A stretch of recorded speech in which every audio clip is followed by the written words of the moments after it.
A very warm welcome to all the viewer on an era of education. Hello, I am Elena. Today I am going to teach you value-added course that is fundamental duties and constitutional value. Unit third का topic होगा जिसमें कि पहला topic है reflecting on the ancient Indian notion of righteousness and duty consciousness. दूसरा है fundamental duties जो कि आर्टिकल 51A से के तक पढ़ना है। तीसरा टॉपिक रहेगा legal not delaying your time I would like to start today's topic that is reflecting on the ancient Indian notion of righteousness and duty constitution. Basically इसमें हम लोग पढ़ेंगे कि पुराने ज़माने में लोगों का क्या कर्तव्य था, क्या ड्यूटी था, क्या धर्म था। धर्म जो कि एक बेसिक प्रिंसिपल है जो कि हम लोग को सही रास्ते पे चलना सिखा। धर्म को सुप्रीम कंसीडर किया गया पुरुषार्थ में। धर्म जो कि इंडियन ट्रेडिशन का कॉन्सेप्ट डिफरेंट है वेस्टर्न कॉन्सेप्ट ऑफ रिलीजन का। रिलीजन जो एक लैटिन वर्ड है जिसका मतलब होता है to connect.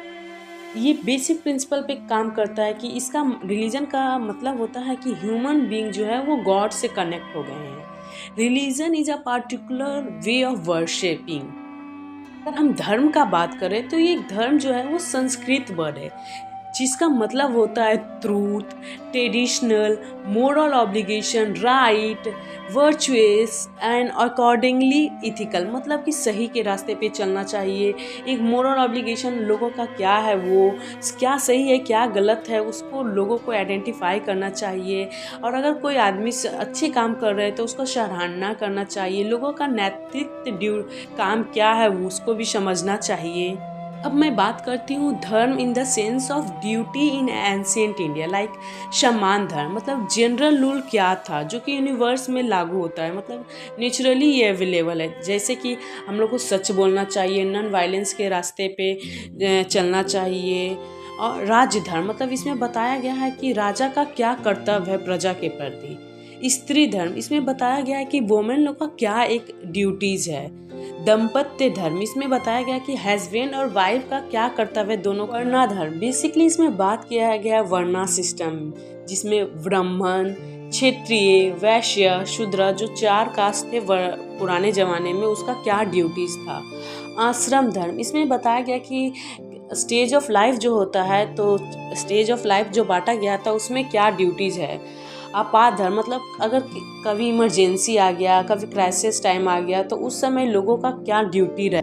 Next topic is fundamental duty जो कि आर्टिकल 51A से के तक में आता है। यहाँ पे हम लोग बात करेंगे 11 फंडामेंटल ड्यूटीज के। क्योंकि 11 फंडामेंटल ड्यूटीज है तो ऑफकोर्स हम लोग 11 फंडामेंटल ड्यूटीज का बात करेंगे। पहला फंडामेंटल ड्यूटीज है कि हम लोग को कॉन्स्टिट्यूशन को रिस्पेक्ट करनी चाहिए। फिर हम लोग को जितने भी नेशनल इंस्टीट्यूट है उसे हम लोग को रिस्पेक्ट करनी चाहिए। नेशनल फ्लैग, नेशनल एंथम इन सभी को हम लोग को रिस्पेक्ट करनी चाहिए। दूसरा है कि जितने भी फ्रीडम फाइटर हैं उन लोग के प्रति हम लोग के सम्मान देना चाहिए, उनको भी हम लोग को रिस्पेक्ट करना चाहिए। तीसरा है कि हम लोग को प्रमोट करना चाहिए और प्रोटेक्ट करना चाहिए सवर्गनिटी, यूनिटी। पॉइंट ये है कि हम लोग को कंट्री को बचा के रखना है और अगर कभी ज़रूरत पड़े तो कंट्री को सेवा करने के लिए तो हम लोग को सदैव तैयार रहना होगा। 5वां पॉइंट है कि हम लोग को हार्मोनी, ब्रदरहुड का कॉन्सेप्ट फैला के रखना है ताकि ये नहीं देखना है कि वो कौन से लैंग्विस्टिक ग्रुप से है, कौन से रिलीजन से है, कौन से सेक्शन से है। ये सब ना देखते हुए हम लोग को हार्मोनी, ब्रदरहुड का कॉन्सेप्ट को फैलाना है। और हम लोग को वुमेन का डिग्निटी को भी रिस्पेक्ट करनी चाहिए।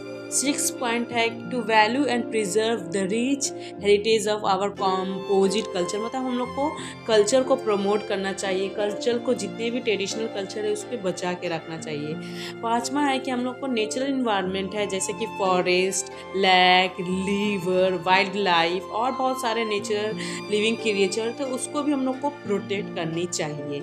8वां है कि हम लोग को scientific temper, humanism and the spirit of inquiry को हम लोग को बचा के रखना चाहिए और उसको हम लोग को रिफॉर्म करते रहना चाहिए टाइम टू टाइम।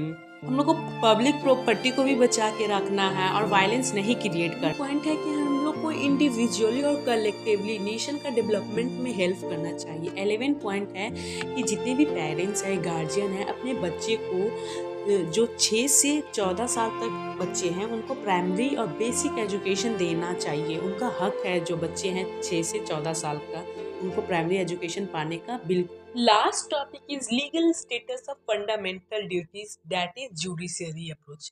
इसमें है कि फंडामेंटल ड्यूटीज जो है वो नॉन इन्फोर्सेबल है और नॉन जस्टिसेबल भी है। मतलब अगर कोई लोग फंडामेंटल ड्यूटीज को फॉलो नहीं कर रहे हैं तो उसको हम लोग फोर्स नहीं करेंगे कि हाँ आप लोग को फॉलो करना। कॉन्स्टिट्यूशन में ऐसा प्रोविजन नहीं है कि फंडामेंटल ड्यूटीज को फॉलो करवाना ही है, मतलब फोर्स नहीं किया जा सकता, किसी पे हम लोग जबरदस्ती नहीं कर सकते कि हाँ आप लोग को फॉलो करना ही है। It means that no citizen can be punished by court for violation of fundamental duties. In this regard fundamental duties are like directive principle of state policy of part 4। इसका मतलब है कि अगर कोई लोग फंडामेंटल ड्यूटीज़ को violet कर रहे हैं तो उसको पनिशमेंट नहीं मिलेगा। फंडामेंटल ड्यूटीज जो है वो डायरेक्टिव प्रिंसिपल के तरह सिमिलर है जो कि पार्ट 4 में है। एक और पॉइंट, हम लोग फंडामेंटल ड्यूटीज़ को चैलेंज नहीं कर सकते हैं। सुप्रीम कोर्ट 1998 में गवर्नमेंट ऑफ इंडिया को बोले थे कि हम लोग को एक ऐसा लॉ बनाना चाहिए जिसमें कि फंडामेंटल ड्यूटीज़ के बारे में बताया जाए लोगों को। और फिर उसके बाद वर्मा कमेटी आया था 1999 में। वो बेस्ड था, वर्मा कमेटी जो है वो फंडामेंटल ड्यूटीज़ पे ही बेस्ड था। इसमें ये थे कि हम लोग को लोगों को बताना है, लोगों को पढ़ाना है, फिर लोगों को अवेयर करना है कि they should know and they should away the fundamental duties.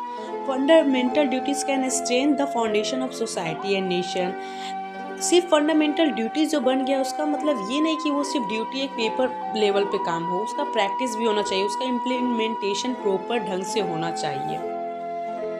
एक लॉ एक्ट आया था the representation of people act in 1951। इसमें ये है कि अगर जो लोग इलेक्शन जीतने के बाद अगर उन लोग करप्ट पाए गए तो उनको भी सज़ा मिलेगा।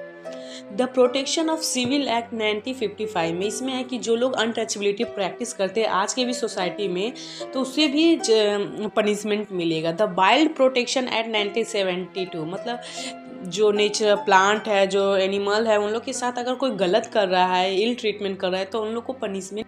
Prevention of insult to national honour act 1971। इसमें है कि आप अगर national anthem, national flag, national institute को आप डिसरिस्पेक्ट कर रहे हैं तो आपको सजा मिलेगी इसको।